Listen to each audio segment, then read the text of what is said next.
የደቡብ ኢትዮጵያ ክልል ሳይንስና ቴክኖሎጂ ኢኖቬሽን ቢሮ ኃላፊ ዶክተር ቦጋለ ቦሸም መንግስት በ2030 ዲጂታል ኢትዮጵያን ለመገንባት የያዘውን ውጥን እንዲሳካም በየደረጃው ያሉ የዘርፉ አመራሮች በከፍተኛ ኃላፊነት መስራት እንዲችሉ ስልጠናው ያግዛል ብለዋል። ወደ ወረዳዎቹ ጋር፣ ተቋማት ጋር፣ ኮሌጆቹ ጋር፣ ዩኒቨርሲቲዎቹ ጋር እንዴት መውረድ አለበት? እንዴት ነው የምናበቃቸው?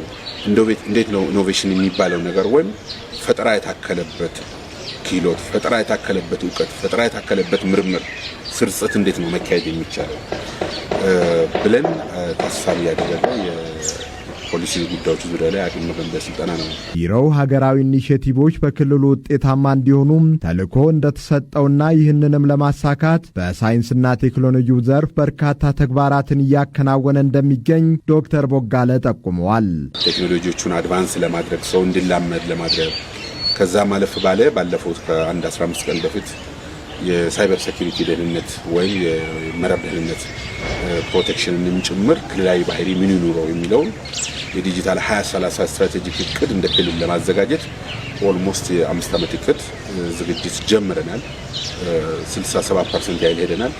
ያንንም የሚያጠናክር ክልላዊ ስትራቴጂውንም ለማጠናከር የሚያስችል ሁለትዮሽ ፕሮግራም ያዘጋጀንበት ነው። በኢኖቬሽንና ቴክኖሎጂ ሚኒስቴር የዘርፍ ካውንስሎችና ክልሎች ጉዳይ ኃላፊ አቶ ኑርልኝ ኮኩም ሚኒስቴር መስሪያ ቤቱ በሳይንስና ቴክኖሎጂ ዘርፍ ብቁ የሆኑ አመራሮችን ለመፍጠር በማሰብ ስልጠናውን እየሰጠ ይገኛል ብለዋል።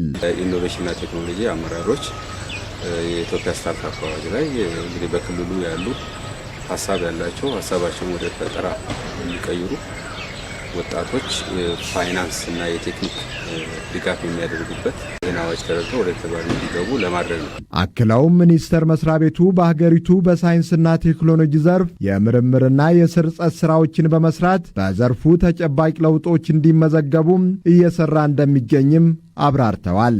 በስልጠናው ዙሪያ የተለያዩ ሐሳቦችና የማብራሪያ ጥያቄዎች የተሰነዘሩ ሲሆን ከሚመለከታቸው አካላትና ከመድረኩም ሰፊ ምላሽና ማብራሪያ ተሰጥቶባቸዋል።